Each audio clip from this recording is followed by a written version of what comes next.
नमस्कार मंडळी, स्वागत आहे तुमचं आमच्या चॅनलमध्ये। आवाज महामुंबईचा, शोध बातमीचा, कौल मनाचा। चला तर मग आमचे चॅनल लाईक करा, शेअर करा आणि सबस्क्राइब करा। धन्यवाद।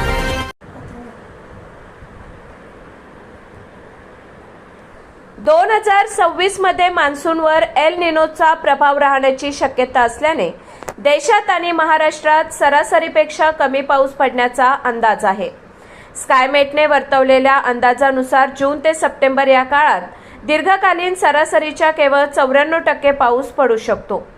जूनमध्ये मान्सूनची सुरुवात चांगली असली तरी जुलै ते ऑगस्टमध्ये पावसाचे प्रमाण कमी राहू शकते। 2026 पावसाळ्याचे प्रमुख अंदाज। एकूण पाऊस देशात सरासरीच्या 94% पाऊस पडण्याची शक्यता आहे, जो सरासरीपेक्षा कमी श्रेणीत येतो। एल निनोचा प्रभाव।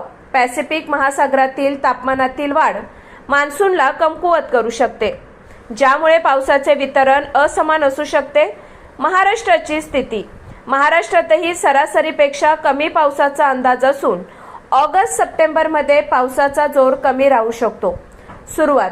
मान्सून जूनच्या पहिल्या आठवड्यात केरळमध्ये दाखल होऊन 7 ते 15 जून दरम्यान महाराष्ट्रात दाखल होण्याची शक्यता आहे, जी पेरणीसाठी चांगली असू शकते। परिणाम। कमी पावसामुळे खरीप हंगामातील पिकांवर परिणाम होऊ शकतो आणि पाण्याची टंचाई निर्माण होण्याची शक्यता आहे। आवाज महामुंबईचा चॅनेलसाठी मिलिंद खारपाटील, मुंबई।